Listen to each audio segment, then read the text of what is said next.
রিজিক বৃদ্ধির আমল জানতে চাই। রিজিক বৃদ্ধি বা রিজিকের মধ্যে যেন আল্লাহ তাআলা বরকত দান করেন। সেজন্য অনেকগুলো আমল আমরা করতে পারি। এর মধ্যে একটা হলো ঈমান এবং নেক আমল। আল্লাহ তাআলা বলেছেন, ওয়ালাউ আন্না আহলাল কুরা আমানু ওয়াত্তাকাউ লাফাতাহনা আলাইহিম বারাকাতিম মিনাস সামা। যদি কোনো জনপদের লোকেরা ঈমান আনে, তাকওয়া অবলম্বন করে, আল্লাহ তাআলা বলেছেন আসমান থেকেই বরকতের দুয়ার উন্মোচন করবেন। অতএব ঈমান এবং তাকওয়ার চর্চা করা, এটা হলো আমাদের রিজিক বৃদ্ধি এবং রিজিকের বরকতের একটি অন্যতম কারণ। দ্বিতীয়ত হলো ইস্তেগফার করা। সূরা নূহ আল্লাহ রাব্বুল আলামিন নূহ আলাইহিস সালামের জাতিকে নূহ আলাইহিস সালামের ভাষায় নির্দেশ করেছেন। তিনি বলেছেন, ফাকুলতু ইস্তাগফিরু রাব্বাকুম ইন্নাহু কানা গাফফারা। আমি বলেছি আমার জাতিকে তোমরা আল্লাহর কাছে ইস্তেগফার করো, ক্ষমা প্রার্থনা করো, তাহলে কি হবে? আল্লাহ তাআলা বলেছেন তার উপকারিতা বলতে গিয়ে এক পর্যায়ে, ইউমদিদুকুম বিআমওয়ালিন ওয়া বানিন ওয়া ইয়াজআল লাকুম জান্নাতিন ওয়া ইয়াজআল লাকুম আনহারা। তোমাদেরকে সন্তান এবং সম্পদ দিয়ে আল্লাহ তাআলা ধনী করবেন, সচ্ছল করবেন যদি তোমরা ইস্তেগফার করো। এখান থেকে বোঝা গেল বেশি বেশি ইস্তেগফার করাও রিজিকের বরকত এবং রিজিক বৃদ্ধির কারণ। তৃতীয়ত আত্মীয়তার সম্পর্ক রক্ষা করা। সহিহ বুখারীর একটি হাদিস রয়েছে, নবী সাল্লাল্লাহু আলাইহি ওয়াসাল্লাম বলেছেন, মান সাররাহু আন ইউবসাতা লাহু ফি রিজকিহি আও ইউনসা লাহু ফি আথারিহি ফালিয়াসিল রাহিমা। যদি কেউ চায় তার রিজিকে বরকত দেওয়া হোক, তার হায়াত বৃদ্ধি করা হোক, তাহলে সে যেন আত্মীয়তার বন্ধনগুলোকে সবসময় ভালো রাখে, আত্মীয়দের সাথে সুসম্পর্ক বজায় রাখার চেষ্টা করে এবং তাদের সাথে কানেক্টেড থাকে। আর এর পাশাপাশি আরেকটি আমল হলো যে আল্লাহ তাআলার নিয়ামতের শুকর আদায় করা। আল্লাহ বলেছেন, লা ইন শাকারতুম লাযিদান্নাকুম। তোমরা যদি আমার শুকরিয়া আদায় করো, আমি নিয়ামত আরো বাড়িয়ে দিব। আল্লাহ যেটুকু দিয়েছেন সেগুলোর জন্য আলহামদুলিল্লাহ বললে, অন্যের তুলনায় আল্লাহ আমাকে ভালো রেখেছেন, শুকরিয়া আদায় করলে আল্লাহ তাআলা নিয়ামত আরো বাড়িয়ে দেবেন ইনশাআল্লাহ। এরপরে সাদাকার মাধ্যমেও কিন্তু রিজিক বারাকা লাভ হয়। এবং নামাজের পর আল্লাহ তাআলা বলেছেন আমরা যেন মসজিদ থেকে বের হয়ে আল্লাহ তাআলার করুণা তালাশ করি, এবং নামাজ থেকে বের হয়ে মসজিদ থেকে যখন আমরা বের হব তখন আল্লাহুম্মা ইন্নী আসআলুকা মিন ফাদলিকা দোয়া পড়ার শিক্ষা নবীজি দিয়েছেন। এখানে ফজল অর্থাৎ করুণার চাইতে বলা হয়েছে, অর্থাৎ রিজিক চাইতে বলা হয়েছে। আপনি যখন মসজিদ থেকে বের হওয়ার সময় রিজিক চেয়ে আল্লাহর কাছে বের হবেন এবং আপনার পেশায় আপনি সিরিয়াস হবেন, আন্তরিকতার সাথে কাজ করবেন, আপনার জীবনে বরকত আসবে। সকালবেলা কাজ শুরু করলেও জীবনে বরকত নেমে আসে। নবী সাল্লাল্লাহু আলাইহি ওয়াসাল্লাম বলেছেন, আল্লাহুম্মা বারিক লি উম্মতি ফি বুকুরিহা। আল্লাহ আমার উম্মতের জন্য সকালের সময়টাতে বরকত দান করুন। এজন্য বরকত লাভের যত মাধ্যম আছে সেগুলো আমরা অবলম্বন করব। বিসমিল্লাহ বলে কোনো কাজ করলে সেখানে আল্লাহ তাআলা বারাকা দিয়ে থাকেন। অতএব রিজিকের বৃদ্ধি বা রিজিকের বরকতের জন্য এই আমলগুলো আমরা করতে পারি কোরআন এবং হাদিসের আলোকে। দীর্ঘদিন ধরে চশমা ব্যবহারের কারণে চশমা আমার অঙ্গের মতো হয়ে গেছে। নামাজের সময়ও চশমা সাধারণত পরাই থাকে। অনেক সময় চশমার কারণে সেজদায় নাক পুরোপুরি ফ্লোরে লাগে না। এতে কি নামাজে সমস্যা হবে? উত্তর হলো, দর্শক, সাধারণত চশমা ব্যবহার করলে নাক এবং কপাল ফ্লোরে চশমা ব্যবহার করেও লাগানো যায়। যদি আপনার চশমাটা এরকম হয় যে না, এই চশমা পরে সেজদা দিলে নাক অথবা কপাল যে কোনো একটা উপরে তুলে রাখতে হয়, নাক কপাল দুইটা সমান্তরালভাবে ফ্লোরে বা যে জায়গায় সেজদা দিচ্ছেন সেখানে লেগে থাকে না, চশমাটা যদি মাঝের অংশটা এত বেশি উঁচা হয়, তাহলে সেক্ষেত্রে সেই চশমা খুলে আপনাকে নামাজ পড়তে হবে। কারণ নবী করিম সাল্লাল্লাহু আলাইহি ওয়াসাল্লাম বলেছেন, উমিরতু আন আসজুদা আলা সাবআতি আযমিন। আমাকে 7টি অঙ্গের উপর বা 7টি হাড্ডির উপরে, শক্ত অঙ্গের উপরে সেজদা করতে নির্দেশ করা হয়েছে। এর মধ্যে একটা হলো নাক এবং কপাল। অতএব এটা সেজদায় মিশাতে হবে এবং লাগাতে হবে, তা না হলে কিন্তু আপনার সেজদা হবে না। নানার মৃত্যুর পর তার জানাজায় অনেক মানুষ হাজির হয়েছিলেন। লোকে এখনো বলাবলি করে অমুকের জানাজায় ফেরেশতারাও পড়েছে। আমার জানার বিষয় হলো, কোনো মানুষের জানাজা কি ফেরেশতারা পড়ে? আর জানাজা লোক বেশি হওয়া কি লোকটি জান্নাতি হওয়ার আলামত? প্রিয় দর্শক, আপনার প্রশ্নের উত্তর হলো, জানাজায় ফেরেশতারাও কখনো কখনো উপস্থিত হয়। এটি প্রিয় নবী সাল্লাল্লাহু আলাইহি ওয়াসাল্লাম থেকে একটি হাদিস বর্ণিত হয়েছে। যে হাদিসটি সূরা নাসাঈতে বর্ণিত হয়েছে, সেই হাদিসের আলোকে বোঝা যায় এবং প্রমাণিত হয়। হাদিসটি সাহাবা রাদিয়াল্লাহু আনহু বর্ণনা করেছেন যে নবী করিম সাল্লাল্লাহু আলাইহি ওয়াসাল্লাম একটি জানাজায় যাওয়ার সময় তাকে যখন বাহনে চড়তে বলা হলো, তিনি অস্বীকার করলেন এবং জানাজা পড়ে ফেরার সময় তিনি বাহনে ঠিকই চড়লেন। যখন তাকে জিজ্ঞাসা করা হলো যে আপনি প্রথমে বাহনে কেন চড়তে চাননি, তিনি তখন বললেন, এই জানাজা বিপুল পরিমাণ ফেরেশতারা উপস্থিত হয়েছেন এবং সমস্ত শূন্য জায়গাগুলো ফেরেশতায় পরিপূর্ণ ছিল, এজন্য আমি বাহনে চড়তে চাইনি।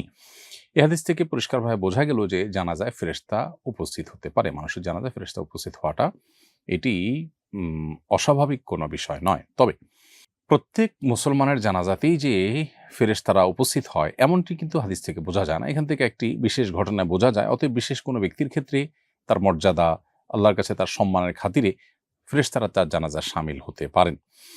সেই সাথে আরেকটি বিষয় এখানে উল্লেখ করার মতো, সেটি হলো নবী করিম সাল্লাল্লাহু আলাইহি ওয়াসাল্লাম যে বাহনে চড়েননি, অথচ সাধারণ মানুষ তো অনেকে হয়তো বাহনে এসেছেন, তাহলে তাদের কি হবে? উত্তর হলো যে নবী করিম সাল্লাল্লাহু আলাইহি ওয়াসাল্লাম যেখানে তাকে আল্লাহ তাআলা ওহীর মাধ্যমে জানিয়েছেন বা তিনি তার সামনে আল্লাহ তাআলা বিষয়টাকে স্পষ্ট করেছেন, তিনি দেখতে পেয়েছেন, সেজন্য তিনি বাহনে চড়েননি। অন্যদের বেলায় যেহেতু এটি প্রযোজ্য নয়, অতএব তাদের বাহনে চড়লে অসুবিধা তাদের জন্য ছিল না।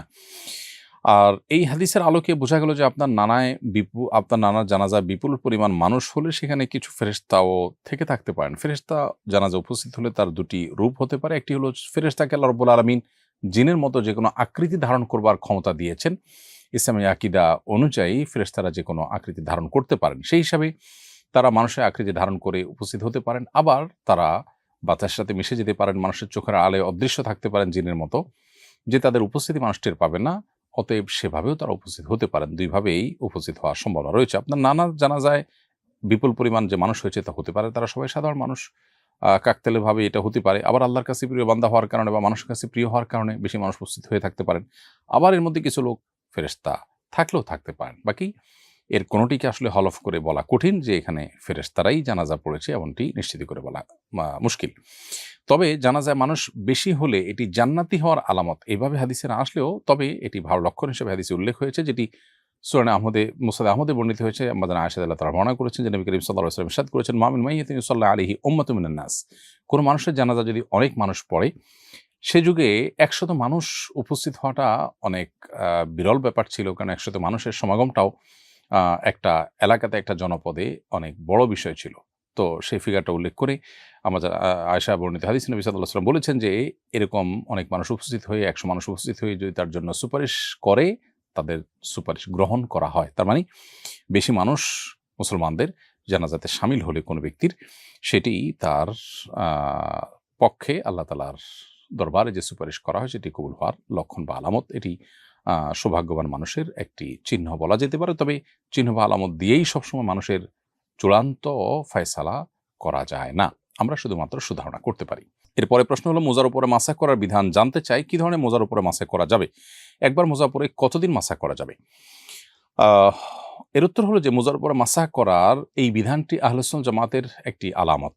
যারা জান্নাতের পথযাত্রী এবং নবী সাল্লাল্লাহু আলাইহি ওয়াসাল্লামের ভাষায় যারা হকপন্থী এবং নবী সাল্লাল্লাহু আলাইহি ওয়াসাল্লামের ভাষায় যারা সাহায্যপ্রাপ্ত দল এবং যারা ফিরকায়ে নাজিয়াহ বা আখিরাতে মুক্তি পাবে, সেই মানুষগুলোর বৈশিষ্ট্য হলো তারা আহলুস সুন্নাহ ওয়াল জামাআহ, সুন্নাতে রাসূলের অনুসারী এবং সাহাবায়ে কেরামের জামাতের অনুসারী।